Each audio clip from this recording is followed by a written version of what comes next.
Time for this podcast to go, to share useful stuff that we know. We're supposed to be Skyping, but Marshall is griping 'cause there is no PROKO Penco. He'll show in a moment or two. No need to get into a stew, 'cause Marshall is ready to go. And Stan will be too in a moment, and then it will happen, a session of Draftsmen. When Stan is off Skyping, Marshall will stop griping, and we will get on with the show. Yeah.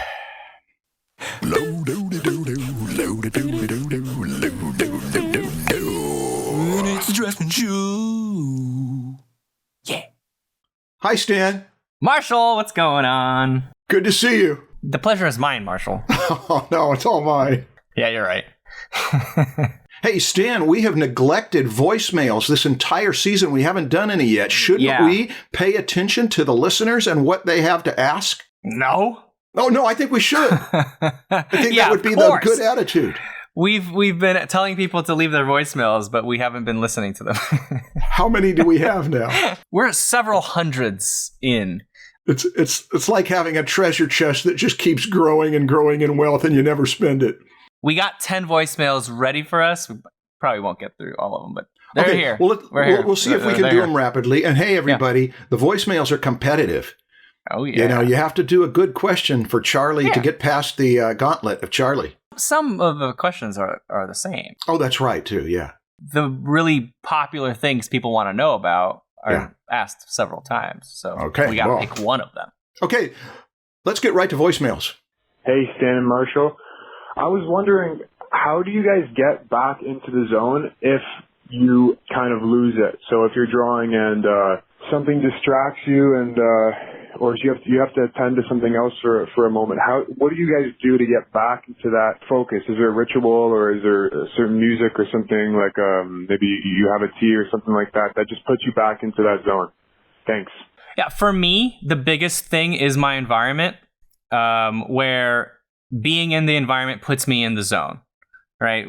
There's a lot of different cues in my environment that just kind of trigger my brain to go into a focus zone, and very few distractions that take me away from it.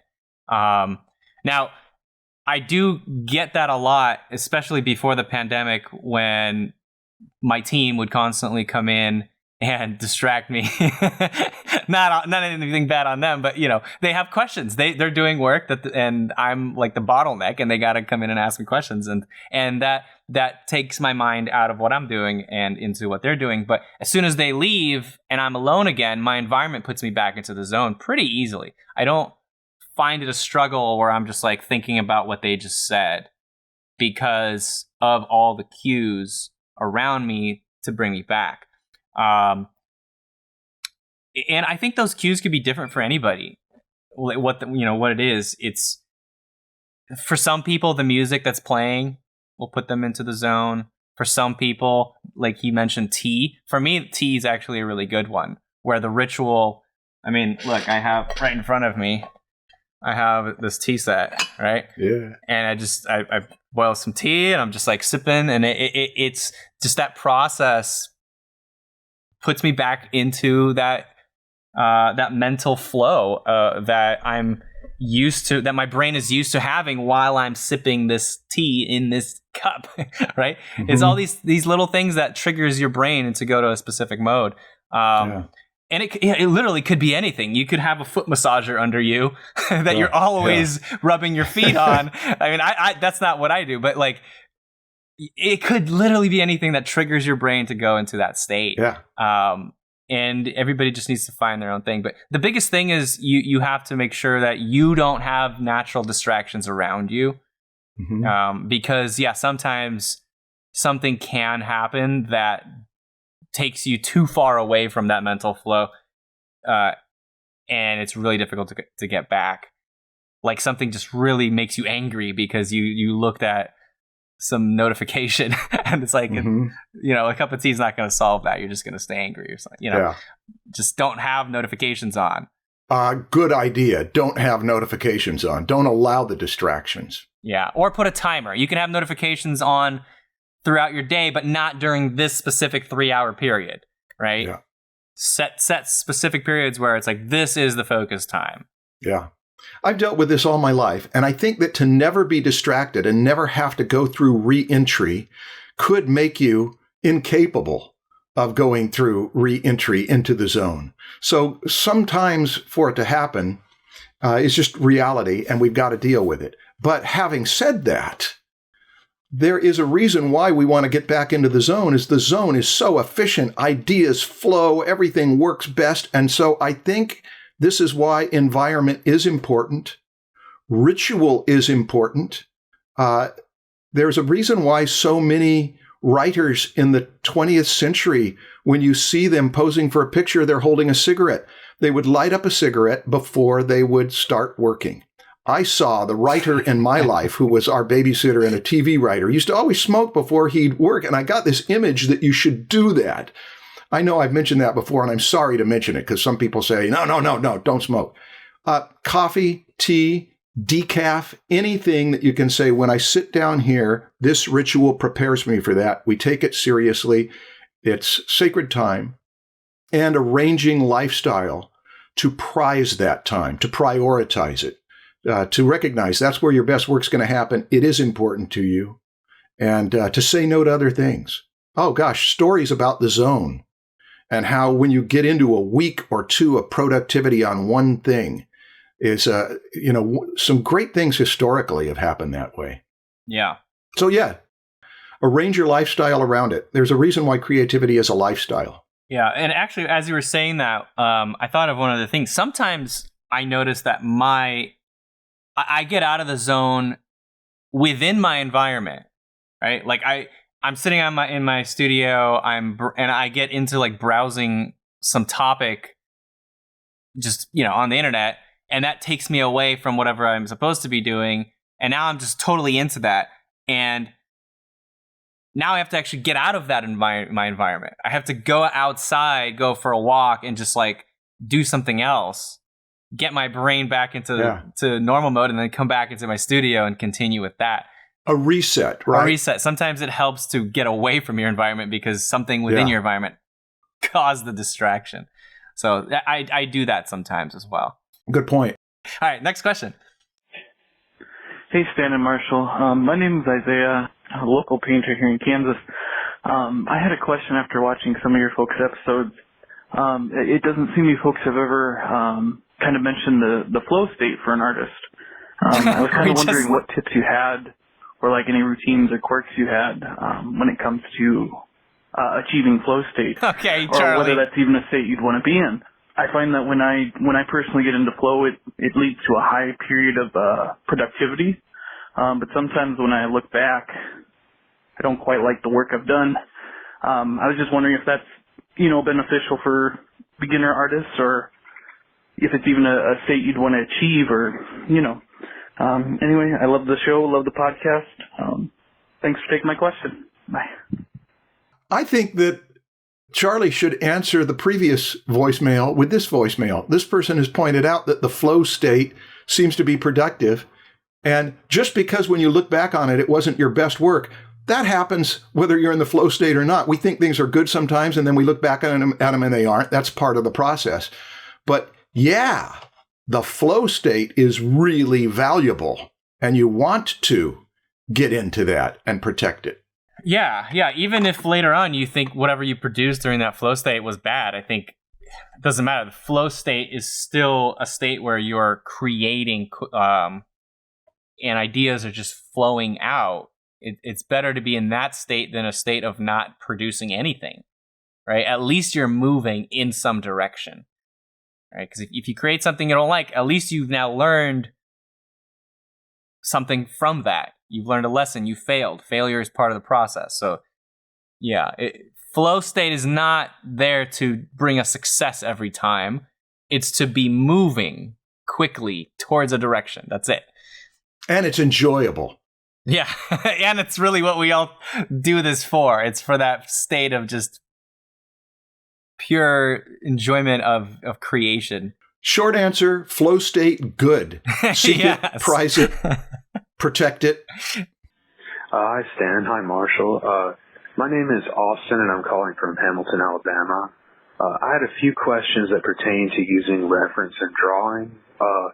Let's say your goal is to draw one real person's head in a fairly realistic style from several different angles and with a range of expressions, but you don't have many photos of them to work with and no access to drawing them live. Would you just draw what you could of them and move on to another model, or use your imagination or references of other people's heads and sort of fill in the blanks of the angles and expressions you're missing from the original model? Have either of you drawn one person extensively, and which approach have you taken? Thank you for your time. Interesting. So you don't have a bunch of angles of that person's head, but you want to draw different angles of that person's head. So I feel like the only way to be able to do that is if you have a lot of experience drawing people's heads and you know the structure of the skull. You know all the anatomy. You just have experience drawing a lot of different types of people, and you can kind of project some of the subtlety you're seeing from one angle, and you can imagine what it would look like from a different angle based off of experience from things that you've done before. If you don't have much experience, it's going to be really difficult to do that. So I don't, you could try. You certainly should try. That's a great exercise. Yeah. But if this is like a professional job, it's that's going to be a huge challenge. I'm curious what this is even for, because you said, or do you just move on to a different model? Yeah, it sounds like there's a specific thing going on there that we're not sure of all of it. Yeah, the purpose here is very important, because if the purpose is to learn as much as you can, then sure, go ahead and use this one angle to draw many other angles, and you're going to learn a lot from doing that. That's a great exercise. But if this is a specific project where you have to produce something specific that has a purpose, well, that's not about learning. That's about actually like creating something that someone may be paying for. Then I would say, yeah, maybe take photos of other models that maybe look kind of similar, if you can even find that. Use as much as you can to help you make a better product in that case. Here's my answer. Yeah. Study human heads from all those sources that we've talked about before. Draw a lot of human heads. Just get as familiar as you can. And then get into the flow state.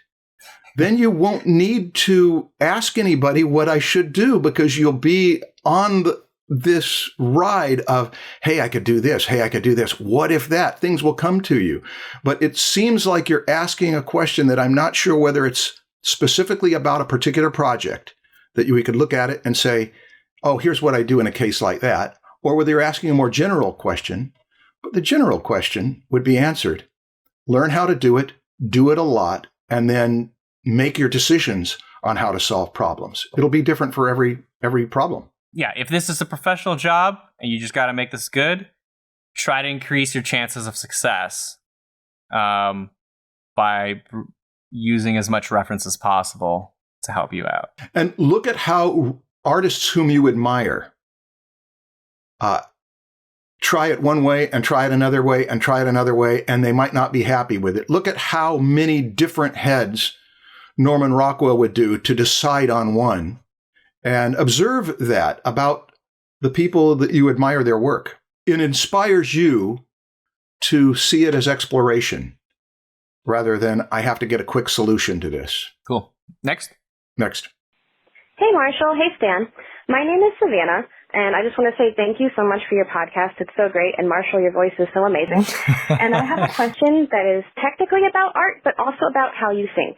There was a post going around social media a while ago that described that some people think in an inner monologue, while some people think with like visualizations and kind of feelings. I personally have always thought with like more visual images in my mind that I translate as best I can with my speech. But I can focus on continuous thoughts if I really try. I'm curious if you've ever noticed a more dominant thought pattern for your brain or how you process information. and if you think it could have an effect on how people can learn to draw, or maybe how well they can express themselves through their drawings. I've never been great at expressing myself or talking. I actually had to write this question down just so I could call you guys, but I've always been able to draw really well. Like, even when I was a little kid, I could kind of just pick up things that other kids couldn't really quick, but they talked a lot better than me. So I was just curious your input on that, and once again, thank you so much for the podcast. Bye. Wow, good question. Yeah. The difference between thinking in imagery and thinking in a series of words. Which one are you? I think much more in series of words, much more in inner monologues and dialogues. Yeah, I'm totally conversation in my head all the time, not a series of pictures for sure. Even to the detriment of having a chattering monkey going on in your mind all the time is what I've got. But I definitely do both. I constantly take notes on my phone because my thoughts naturally translate to my words in my notes, right? Yeah. And so, like 10 to 20 times a day, I take my phone out and I type some notes into my note app. Well, compare that with some people I know who are image oriented and who are not that articulate with words because they just don't do that. But they think in images and they work in images. So there's certainly an advantage for an artist to be less word oriented and more sensory and visually oriented, to where they're seeing pictures and seeing pictures and seeing pictures. So I definitely do both, but I know I incline toward words. So that was the question about how we think. We lean towards one side or the other, but that doesn't mean that we can't be good at both. Like, I might think in words, but that doesn't mean I can't create pictures that look good, right? In the same way that she said she thinks in pictures, but she had to write down her question and read it. She did a great job of writing down a question that was said very eloquently. She did a great job of communicating with words. Yeah. She just had to think about it a little more. She had to develop that question. Whereas someone could have probably just dialed the phone and done it live. But who cares? Who cares? Like, she cares. Okay. Damn you. When we were talking about StrengthsFinder, one of the things that David Kiersey did with the Myers-Briggs is he likened our strengths to cards that we play. We all have every card in the deck, but you've got some cards that are your strong cards, and those are the ones that you tend to use the most, and they're the ones that you tend to get best at. And so if you really have to sit down and think to do one or the other, it means more work. Yeah. But you can still do a good job with either. And you having the strength with pictures might, as you're making that translation from pictures to words, your end result might be different from somebody who just naturally is good with words because you had to make that translation. And thinking in pictures, could take you down a different path than somebody who thinks with words. Does that make sense? Like, you have a different advantage over the other person. You just have a different style of communicating. I don't think that one is better or worse. It's just different, and you learn how to work with your strengths. Well, here's one reason why I think this is such a good question. This brings up something that does go on in our minds. We've got different ways of thinking, and Savannah, if you are able to do both, great. But here's what I recommend. Whichever one is your strong suit, look to the other so that you're looking back and forth to these. I don't know how many writers, and I don't mean writers of film, writers of words to be read. Joan Didion is one, C.S. Lewis is another, Harold Pinter is another. They've talked about their writing process, and they insist on the importance of seeing images and working from these images in their imagination to get the writing out. So if you're a word person, images are a place you go to refuel. And if you are a picture person, I recommend using words, using clustering, putting words down where you've got things wrapped around, circles wrapped around them, to see how they relate to see how they relate to the picture you're working at. Sometimes words will help you solve problems with images. Often words will, to name it, that I've got a color temperature problem there, that contrast right there is clashing. So yes, just identifying a set of polarities within thinking is a great way to identify problems. I've found that by thinking with words, I'm able to think more logically through certain problems than some people that think mostly with pictures. And I can communicate ideas better, more clearly than others that think in pictures. And personally, I like that. There's definitely a disadvantage. Like, I can't do what Kim Jong-gi does because of that extreme. He thinks in pictures, obviously, right? And so I can't do what he does, but he can't do what I do either. And that's great. I love that difference between people. Like, I learned art very differently from him. I learned it as more of a science, right? These are a series of facts that I need to learn and organize in my brain. I got to ask why and how. The same way I learned biology in school is how I learned art. Whereas he just like observed the world, just like take snapshots of everything and figure out how things work by observing the world. And so, yeah, it leads to these different ways of improving. But both types of minds can improve and get to a very similar result, just in a very different way. Each one has historic value. Yeah. Think about, if you're in a panic emotionally, a person could show you a picture to talk you down, or to calm you down. They could also talk with you and use the word, let's look at the situation rationally, and talk you down. Either way, they have value. So I liked the question because it could prompt thought beyond our answers. Cool. Next. Hi, Draftsmen. I'm a 14-year-old high school student, and I've been studying on my own to be an artist for years now.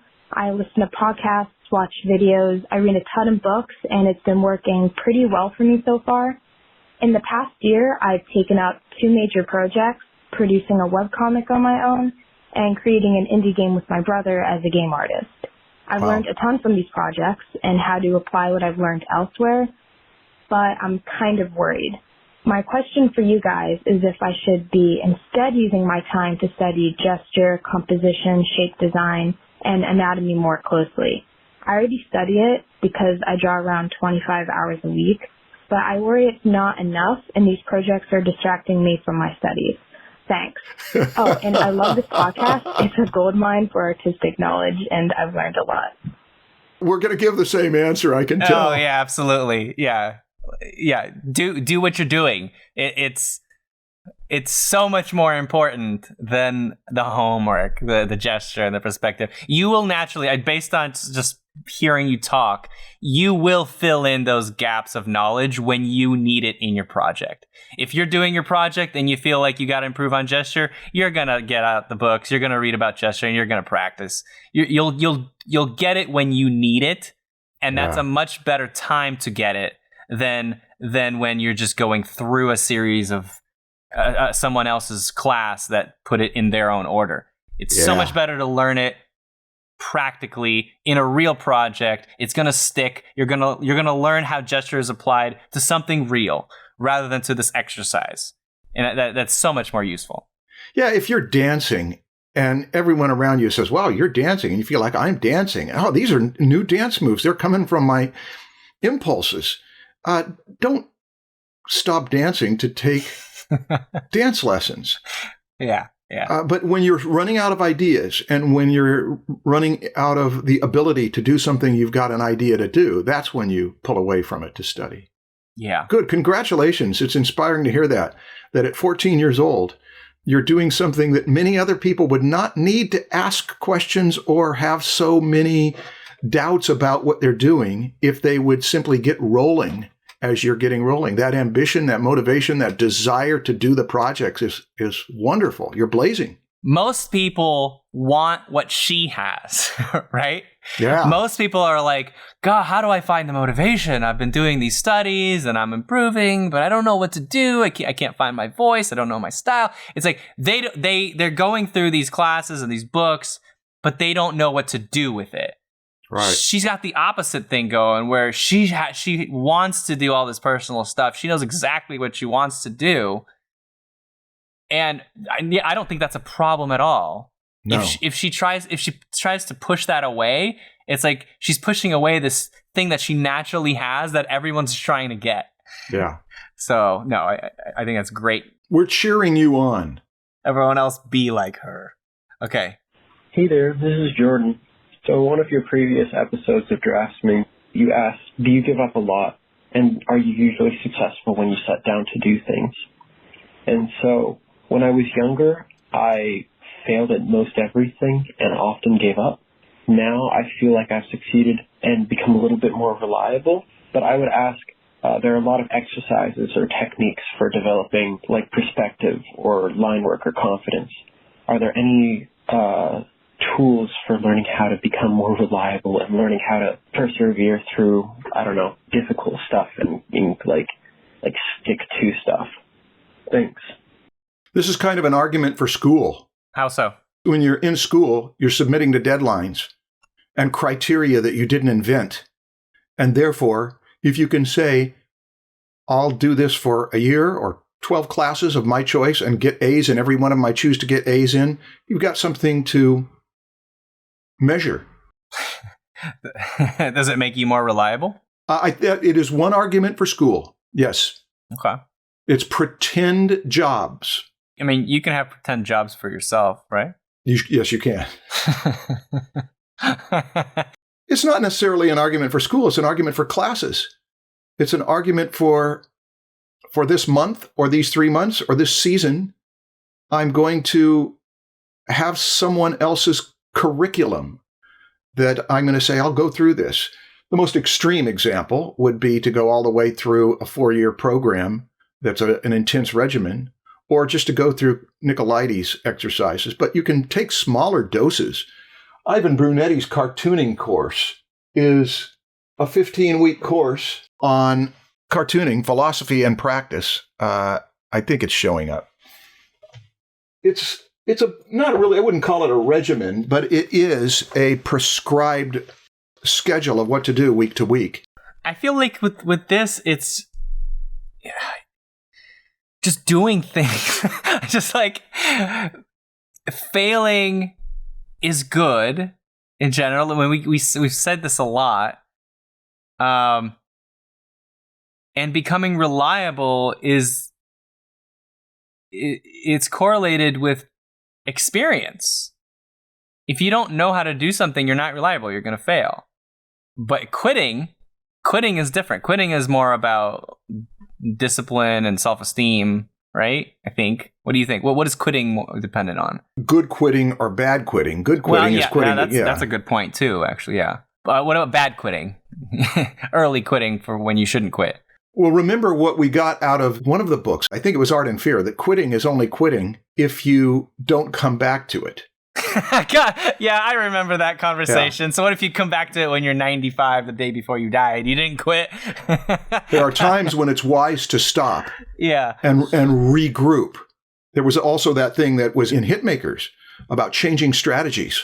Yeah. That it's like I intended to go through this for 1 year and not deviate from it. And it's now that I'm 3 months into it, I'm seeing it's not doing me what I thought it was going to do.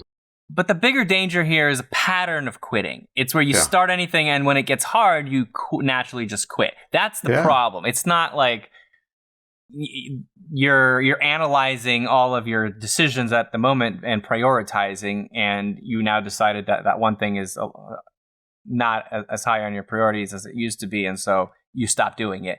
That's not the same thing as quitting in my eyes. Yeah.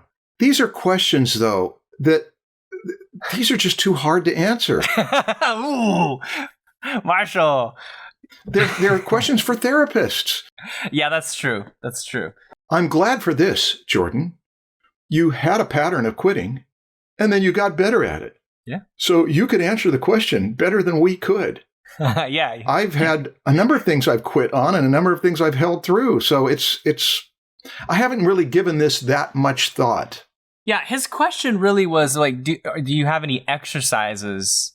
Yes, and I do. It's to submit to choose a regimen, choose a teacher, choose a course, and submit to it. It's one commitment, not a life commitment. For this month or 3 months, I am going to do this work and then assess it afterward. That's the best I can do. Hi, Stan and Marshall. This is Stella. Marshall knows me from the Turning Art Pro Week. I had a quick question about professionalism in the art industry. Like, for example, if I'm networking at conventions or just places like that, is it more professional for me maybe not being dressed up as all the other people there in like cosplay, or, is that okay? I don't want to look just like a convention goer, kind of have that devalue what I'm doing, or I don't know. I was wondering if that was maybe, I don't know, maybe like a mindset some people would have that, as like if I'm there doing professional networking, maybe I should look more professional. I've been to a mixer event before, a really casual mixer, where there was a girl there dressed fully as a pirate, and she told me that I should always dress as crazy as I can, so that people remember me better. That's like the other extreme. So I would like to hear what you guys think about this moving forward. So thank you, and take care. Bye. I know Stella. From what? She's identifying herself as from the Turning Art Pro Week that I taught 1 year ago in Orange County that she came from LA to. So yeah, she's sort of a student. Thanks, Stella.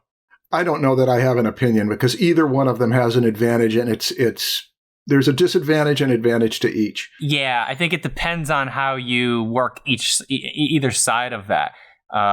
If dressing up professionally just doesn't fit your personality, it's probably not going to work for you, right? But if you dress up as a pirate and you act really weird and crazy and you turn people off, like that's not going to be a good thing either. Like I think if you dress up as a pirate and you're very likable and people enjoy your presence there as a pirate and they remember you because of that, that's great. Yeah. I think it could go either way. You could be like the pirate that nobody wants to be around, or you could be the pirate that everybody loves and wants to hang out with after the convention's over. It really just depends on how you act. You could be totally professional and fun at the same time and have personality. Yeah. Professional doesn't mean lack of personality. Right. We all design ourselves, and we design ourselves not just for ourselves, but for the people that we're interacting with. And I've seen all 4 options as I'm thinking about it. What are the 4 options? The 4 options would be the person who dresses unusually and turns people off, the person who dresses unusually and they brand themselves that way and get known for and people like it, the person who is professional and would never do that, but they have really good professional relationships, and the person who's professional would never do that, and there's kind of a tightness to them that, they wouldn't ever play. So there's all 4 options, and it really comes down to your individual option and whether you're inclined to do that. Professional and not professional, and the good and bad of each one. Yeah, essentially. But because somebody told you should dress up unusually to make people attend to you is not necessarily solid advice. It depends on you, and it depends on the people. You could be very memorable dressing up in a suit. It does not matter. Let's put it this way.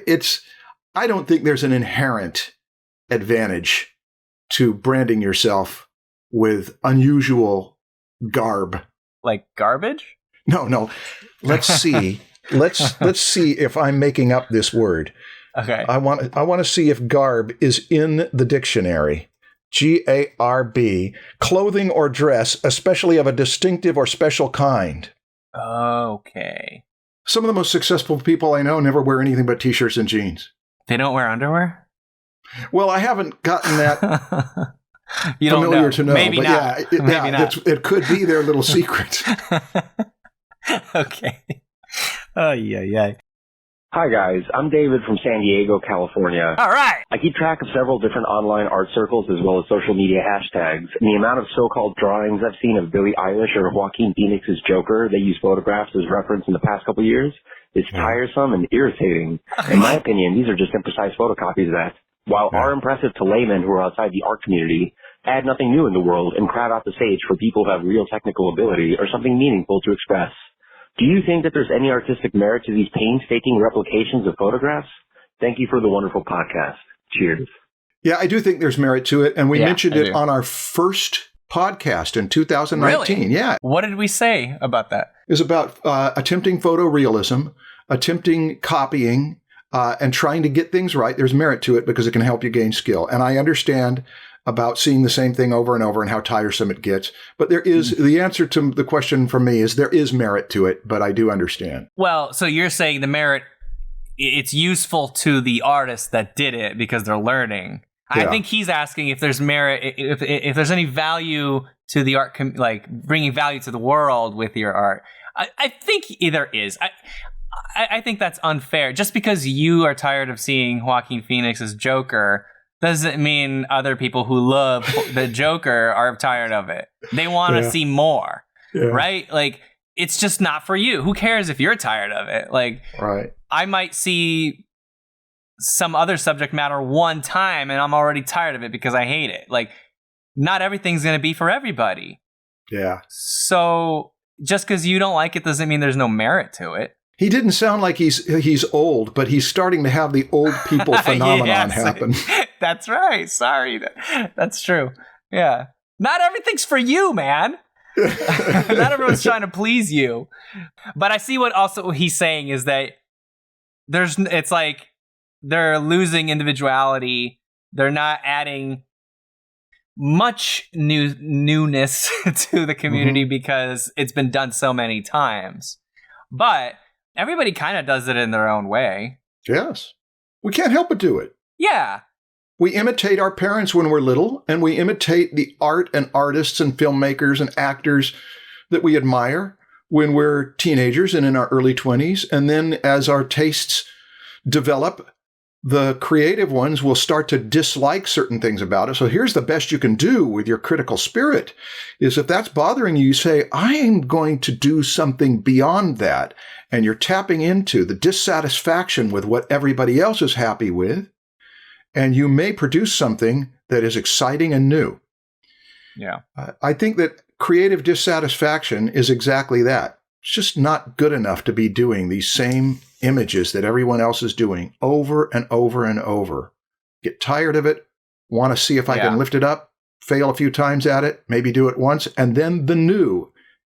Everybody just imitates this new thing will happen over and over. But I can't think of many people that I have known who have innovated as artists, who have not had at least some of a critical spirit about what is popular.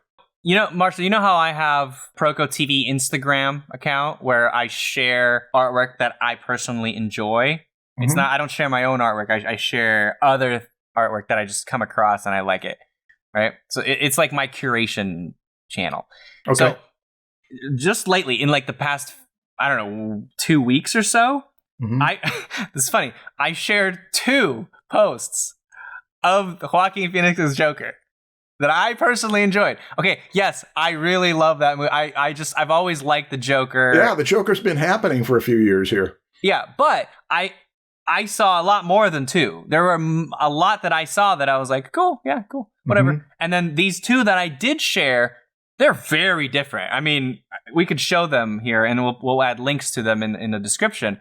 Okay. The first one is by Pyru W. Daly. Here, let me see what his name is. Hicham Habchi. God, I'm sorry, I'm really butchering the name, but this person did one where he actually animated a little bit. He used some program to animate it, but the painting itself is great. And then another one by Jens Claessens, and his looks totally different from the other one. And they're totally not just paintings of a screenshot. They added their own style to them. It's very evident because you could see when you look at the rest of their work, it's in their style. It matches the rest of their work. And I love their take on it. So I think it's like it doesn't matter to me if it's the Joker or not, but the specific execution of these two were really, really good. Right. And they totally have merit. Yeah. Right? And so, yeah, maybe most of them are not good and they don't bring much value, but those really good ones are. You could say the same thing about literally any other subject matter. Most portraits of anybody that are put out there are not going to be that great. Right. And they'll just be mostly ignored. And then some are going to be really good. I think it really is no different here. I can think of an example. This has to do with story crafting, but it's related. In the 1980s was maybe the worst decade in the history of television for writing. It was just a terrible, terrible decade. Television was garbage. And some people were pointing out it's garbage because it's got a television formula. You have to have the opening commercial and then a commercial in the middle and then this commercial toward the end. And they were blaming the structure, the formula of it. And then the first 3 seasons of The Simpsons have several episodes. Krusty gets busted, Bart gets an F, Bart the Daredevil, and a few others that are brilliantly written. And they are written absolutely according to the formula of a half-hour sitcom. And it was not a problem with the formula. It was a problem of a lack of inventiveness, a lack of creativity of what you could do with that formula. So if the Joker is the popular image for everybody to try their hand at, well, that's okay. Let's just say everyone's going to do their version of the Joker, and there's going to be some people who are not happy with what everyone else is doing, and they're going to bring it up to a new level. Yeah. Oh, here's one other thing, though, and this is where we get the Marshall one note of get beyond your current culture. The Joker, at his best, was not just inspired by the previous Joker and the previous Joker. More than one artist, more than one creative person went back to the silent movie era and saw what Conrad Veidt did in a movie called The Man Who Laughs, which is extraordinary. And that was such an over-the-top guy filled with glee and frightening that if you get out of what everybody else is looking at and look at stuff that other people aren't looking at, you might find yourself charged up to do something that will seem fresh because not everybody else is looking at it. Hi, Stan and Marshall. I'm a 21-year-old who's been consistently drawing for my entire life. Even though I've been drawing for a long time, I never really studied art until last year, and I started reading the book recommendations on both your websites as well as watching YouTube tutorials. I felt like I learned a lot at first and filled in gaps I was missing, but then information became repetitive. A lot of art books and other resources seem targeted at beginners, and I have had trouble finding more advanced tutorials. I currently am trying to improve my art by doing studies of reference photos or of artists I think have interesting styles, but I really enjoy learning from art books since they have so much information. I'm wondering if you two have book, video, etc. recommendations that you think more advanced draftspeople can still learn from, or other ideas on how advanced artists can continue improving themselves and pushing their creative limits. If I had to be specific, I would be most interested in figure drawing and anatomy-related resources, but I honestly am looking to improve on anything related to draftsmanship, painting, or animation. Yes, I love the show. It has truly made a difference to me. Thanks. Stay healthy. Thank you. We have answered this question, I think, when we've done book reviews and talked about some that are more entry-level and more advanced. He said he's interested in primarily figure drawing and anatomy. Mm-hmm. I have a hard time believing that at 21, he has exhausted my anatomy course. Yeah, I do too. There's 360 lessons in there, and they're all very difficult. Yeah. If you've gone through all of them, you probably have not mastered them. Mm-hmm. So instead of moving on and finding other anatomy resources, which you absolutely could do, go back and learn more about the biceps again. And you don't have to necessarily watch my biceps video again, but just review your notes. look at some more photos of bicep or just arms in general. Do more studies. I doubt that you know everything about anatomy. You don't need necessarily more resources on it. No. You just need to continue studying the resources you already have. Because anatomy alone, you can spend decades in 3 books and keep learning from those 3 books. Yeah. I know I have. I've been in those books forever, along with photos of real people that I continuously okay, photo, okay, book, photo, book. What does this mean? And yeah, it's just, I have a hard time believing that he actually needs more advanced resources. I do too. And when it comes to perspective, you've got Scott Robertson's How to Draw a Book, and there's you know that there are advanced resources. So if you're 21 and you don't feel challenged by what's out there, then just create. Just do your work and then respond to your own and others' criticisms to it. Yeah.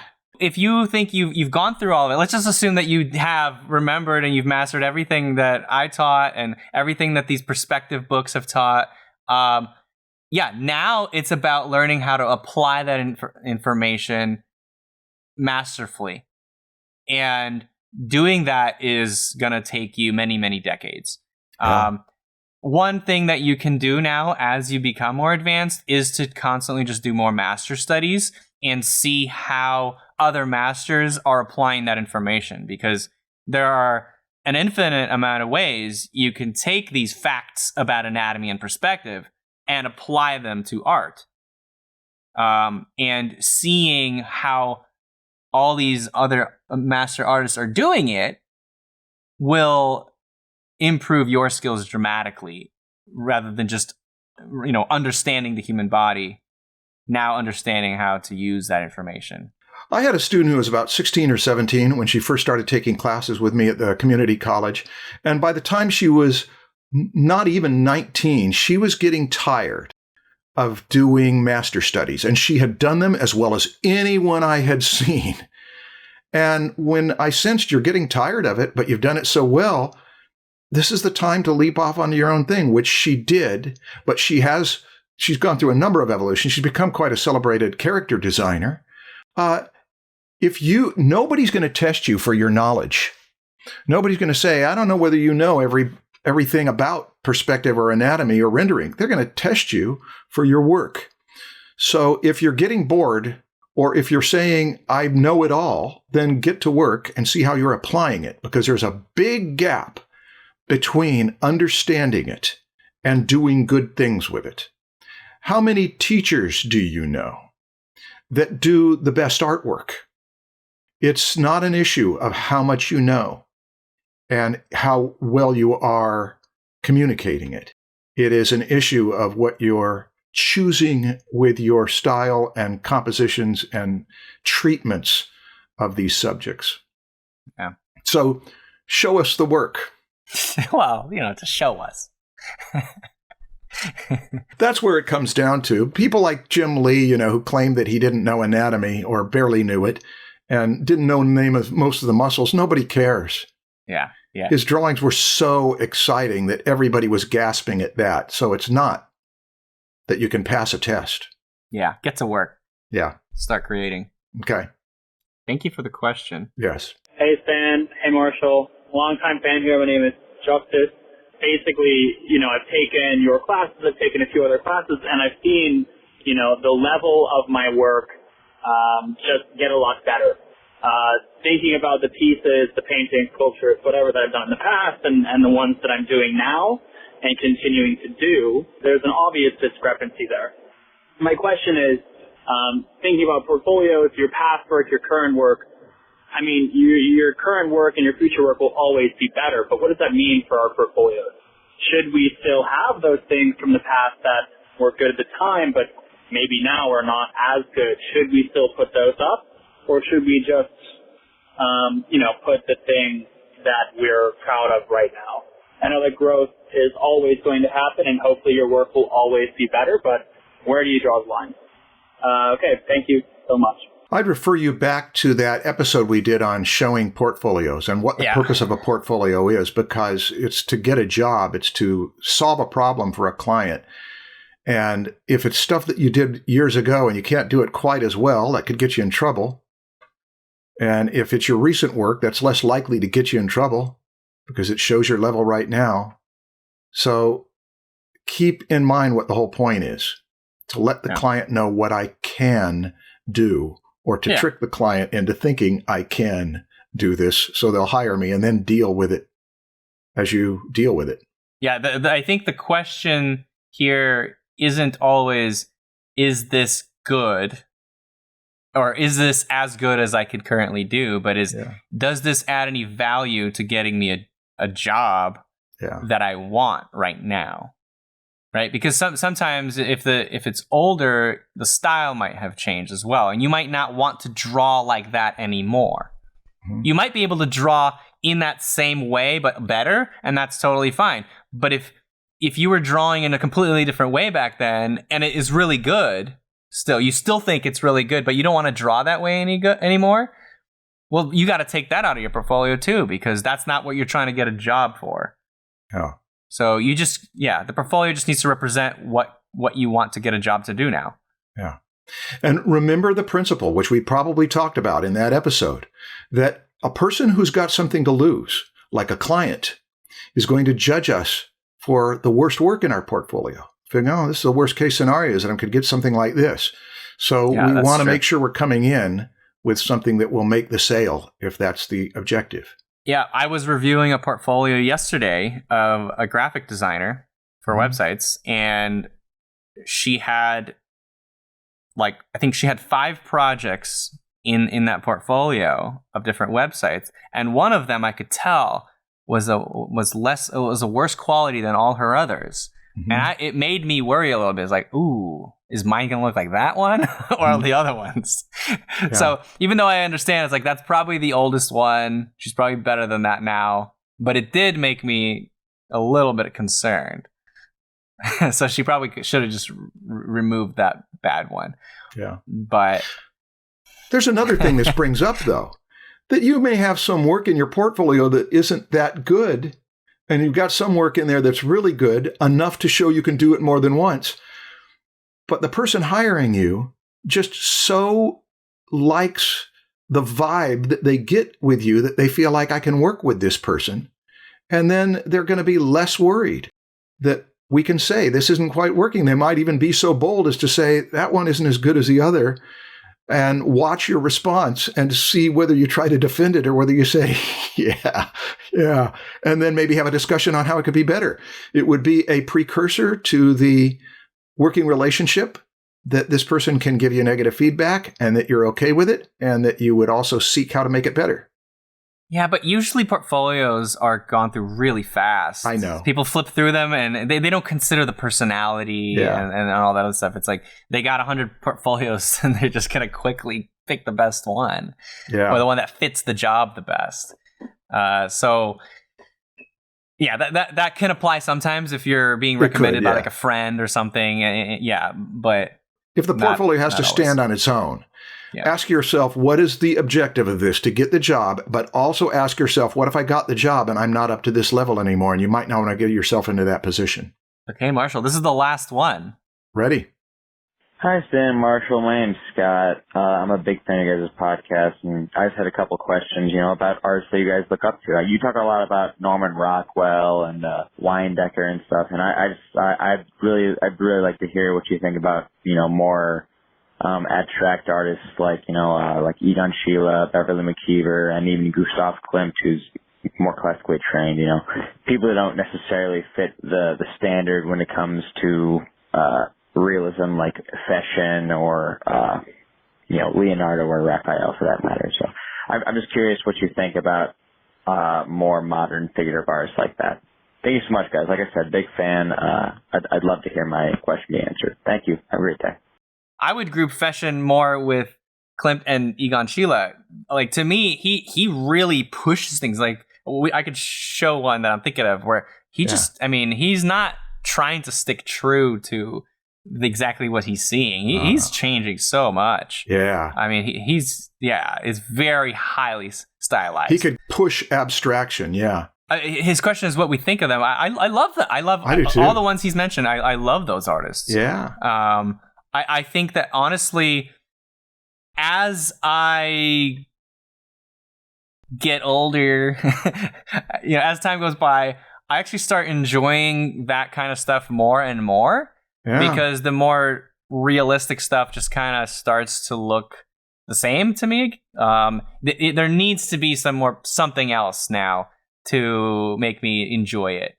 And, but fashion, my love for fashion has never dwindled. It is constantly going up because of just how much uniqueness is in there. Yeah. But yeah, I enjoy the more abstract, the more weird stuff more and more. It's just it's interesting. It's got stuff to offer that just copying nature doesn't anymore for me personally. Well, I admit that we keep saying the same artists' names over and over. Yeah. And there's a reason for it, is that some of them pop out of history, and we have neglected certain ones like Gustav and Egon, and here is a reason why.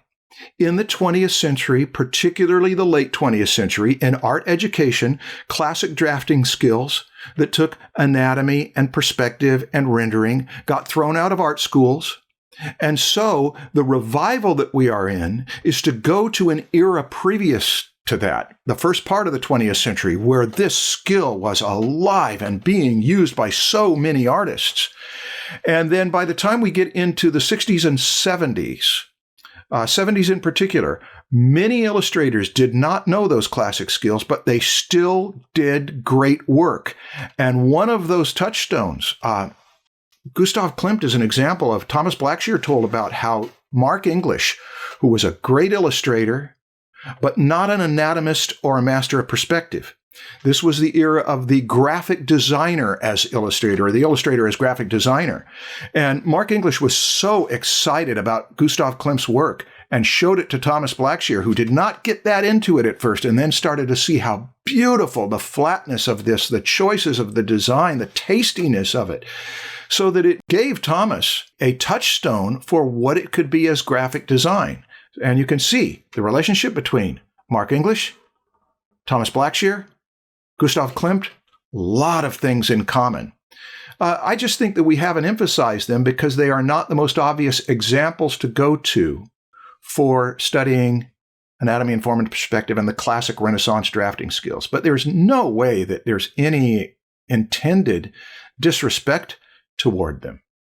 Egon Schiele's genius in his young age and his willingness to distort and do the things he did is phenomenal. Yeah. So thank you for bringing them up. You're acknowledging these people lean and lean and lean. And so I just want to go in there and tug on a rope to try to get them over to another side and even mention it. There's two ways we can go with this. One is toward that discipline of expressivity and abstraction. The other is to look at artists who take the extremes of either. That is, they are extremely disciplined draftspeople who really know that old craft, and they're doing something that is so abstracted and simplified that it appeals to almost everybody, but children in particular, and those are cartoonists. Cartoonists are the ones who do not seek realism at all. It destroys it as a cartoon if you seek realism. And yet, the classic cartoonists, particularly of the first half of the 20th century, had remarkable drawing skills. It might be worth taking some time to showcase, think about some of that as well. I don't know if I've told this, but about the Russian Academy, the Repin Academy in St. Petersburg. I have a friend, Leon, who went there, and he's telling me that, so when the students are there, they're in these amazing, beautiful, realistic, very academic style drawings, right? Everyone's seen them. The Russian, if you haven't, just look up Russian academic drawings, figure drawings. They're beautiful. And when the students graduate, the tendency for everybody is actually to stop doing that. because everybody wants to graduate beyond what they did in school and now do their own thing, right? It's like learning how to represent reality in this way is just like, this is what you do in school. This is just your training. And now you become an artist. Yeah. That's like the mentality that's like what everybody tries to do after they graduate at these academies, even though they like a lot of us look at the stuff they did in school and they're like, oh, that's beautiful. That's amazing art. They're just like, that's not art. This is my practice drawing, this is my training. So I just thought that's an interesting mindset. I'm told there was something similar in training British actors who have been famous for being such good actors. How so? Is that there was something that happened in the mid to late 20th century. Previous to that, you would try to shed your dialect. The accent that you have for wherever you are in England, you'd want to lose that. If you got an Irish accent, you'd want to lose that. And then I think it was Ian McShane who said that by the time he was studying, they were at that point smart enough to know, learn how to speak, learn how to control your voice, learn how to be clear, to hit the consonants well, to use your breath well, but don't lose your accent. And so when you look at people like Ben Kingsley and Ian McShane and others who have distinct voices that are so localized, but still they are skilled speakers, they're skilled actors. And so it's not a matter of losing your style to some big structure that says do it like this. It is to get an understructure of strength and come out with your personal style, your accent, or your approach to drawing that is specifically you. You've borrowed things from all sorts of people. Nobody is born with an accent. They pick it up. And that way you're getting both. The training was to get you solid, to get you to be able to do what you want to do. The personality should not be squeezed out of it. Right. And now that's back to all of these artists we mention. We mention these artists for a reason. They were top-notch at their craft, and to study the things that we're trying to champion in this podcast, they are exemplary. But the ones you have mentioned are exemplary in their uniqueness, their creativity, their stretching the limits, they're pushing things further. So I would like to suggest that we do at least one podcast on expressivity and abstraction, and then one on all of that variety that went on in cartooning in the 20th century. Oh, that's a plug for our next week. Yeah. Cartooning. Yeah. Okay, nice.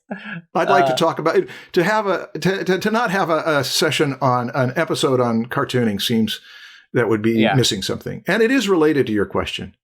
I mean, who is Gustav Klimt more like? Who is Sheila more like? Are they more like Da Vinci? Or are they more like some of the cartoonists of the 20th century? I think they're somewhere in the middle. Yeah, they're somewhere in the middle because cartooning is all about simplification. Yeah. They're not necessarily about simplification. Sometimes it's more about distortion. Distortion? Cartooning is not about distortion. Yeah.